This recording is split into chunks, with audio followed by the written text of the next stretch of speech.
Hello everybody! If you want to read all the stories in full, please go to www.steveuk.blog. Thank you. Short story 622, The London Gambit. Intermediate. Agent Elias Thorne walked briskly down a narrow London street, the collar of his coat pulled up against the crisp autumn air. His target was a safe house in Notting Hill, a place that looked like any other ordinary flat.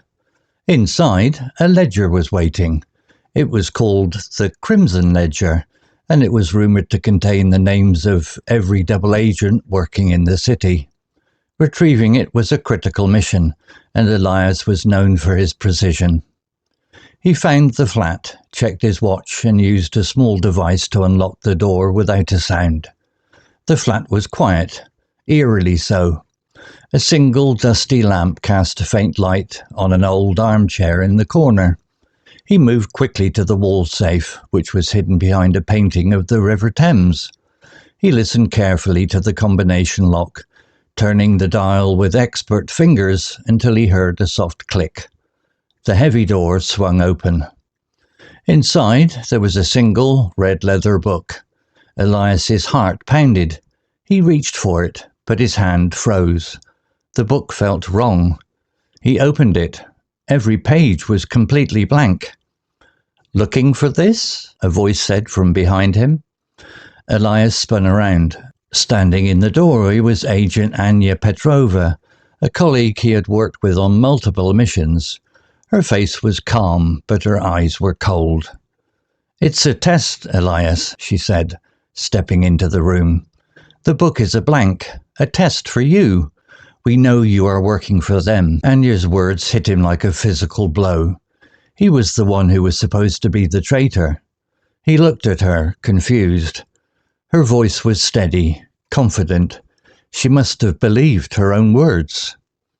A small smile played on Elias's lips. "A test, you say? Perhaps you're right. But for whom?" He didn't move towards her. Instead, he simply pointed to the window. Anya glanced at her own reflection in the glass. Behind her ear, a tiny, almost invisible line was visible. It was a scar, a small, imprecise mark used by a rival intelligence service to identify their top spies. Elias had only seen it once before in a classified file. "The real ledger isn't a book, Anya," he said softly. "The book was a decoy. We made a rumour about it, a story, just to see who would show up to retrieve it and who would try to stop them.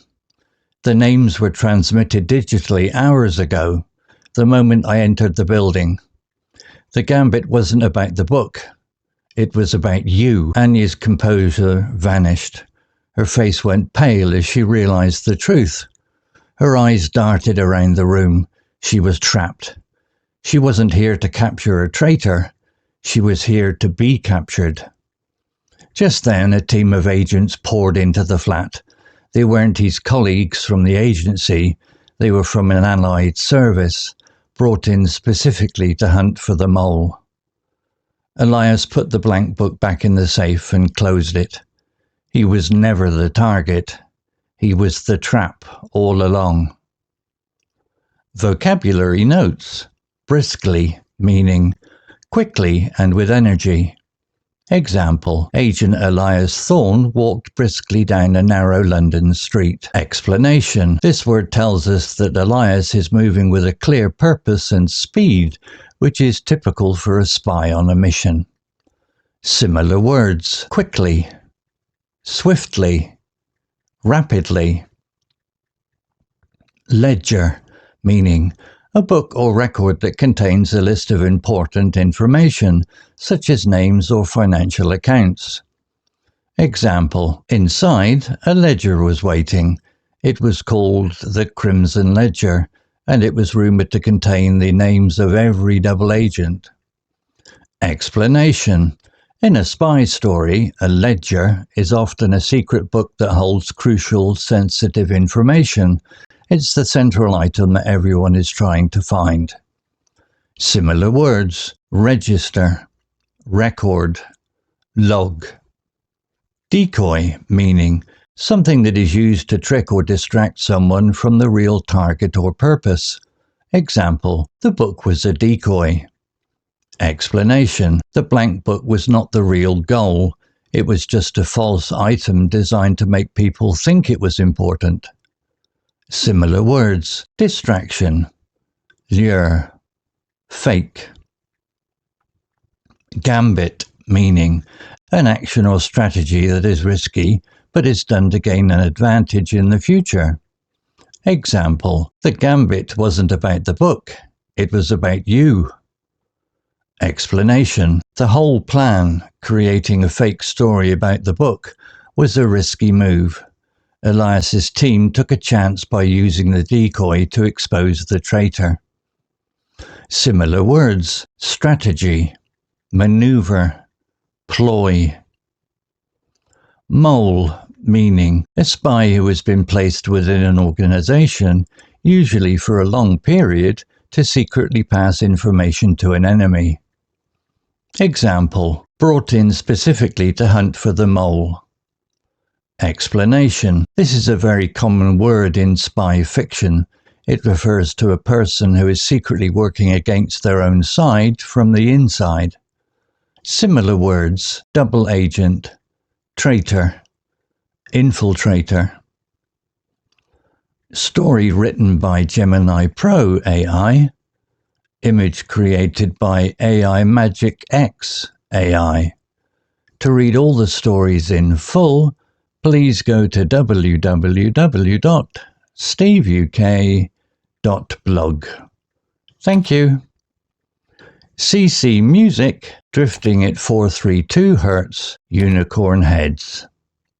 Welcome back to the Deep Dive. Today we're digging into a really fascinating piece of source material. You sent us a short story set right in London. Classic espionage stuff. Absolutely. It's got that shadow world feel, spies, high stakes, but there's more going on than just a simple mission. Right. It's really a masterclass in, well, strategy and misdirection.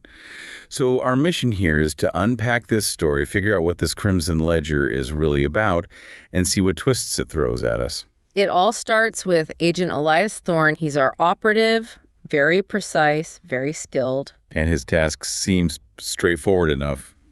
Get this, Crimson Ledger supposedly holding names of double agents in London from a safe house. Notting Hill, specifically. Standard retrieval mission, or so it seems. So Elias gets into the flat, textbook entry, super quiet, exactly what you'd expect. Checks the room, locates the target, a wall safe. It's hidden behind a painting, River Thames, I think. That's the one. He works the lock, very professional, gets that little click, and the safe door swings open. The moment of truth. And inside, there's just one thing. A single book, red letter cover, looks like the Crimson Ledger. The prize. He picks it up, opens it, and, well, nothing. Every single page is completely, utterly blank. Ah, okay. So right there, that's a classic decoy. In spycraft, a decoy isn't just a distraction. It's meant to confuse, maybe provoke a reaction. It definitely throws Elias off. Imagine that feeling. Yeah. But just as he's trying to process this blank book, Someone else arrives. yeah, a voice behind him, looking for this. It's Agent Anya Petrova. She's a colleague, supposedly on the same side. Supposedly. Uh-oh. Her face is calm, but her words are sharp. She straight up accuses Elias, says he's the traitor. Wow, okay. The tables turn fast. She says, "It's a test, Elias. We know you're working for them." She thinks the blank book was designed to catch him out. That's a heavy accusation. A real psychological pressure play, trying to force his hand, maybe. But Elias, Yeah. he doesn't panic. Instead, he gets this, subtle smile. What does he do? He just points toward the window at Anya's reflection in the glass. Her reflection. Why? Because there, almost hidden behind her ear, is this tiny scar. A very specific mark he recognizes from classified files. It identifies a top agent from a rival service. The counter reveal. So she was the one with the secret. Exactly. And this is where the real plan, the Gambit, comes into play. Elias explains the book. Pure decoy. Right, just like we thought. The actual list of names, the real Crimson Ledger, wasn't a physical book at all. It was sent digitally hours ago. So the whole mission, the safe house, the book, it was all theater. Pretty much. It was an elaborate setup. A gambit, a risky move designed to gain a big advantage. The goal wasn't the ledger, it was to expose Anya. He used himself as bait, essentially, knowing she'd likely show up if she thought he was compromised or going for the ledger. That's a bold move. A true gambit often involves putting yourself on the line. And at work, Anya's composure just crumbles. She realizes she walked right into it. She was the target all along. The hunter becomes the hunted. And right on cue, boom. A team of Allied agents bursts in.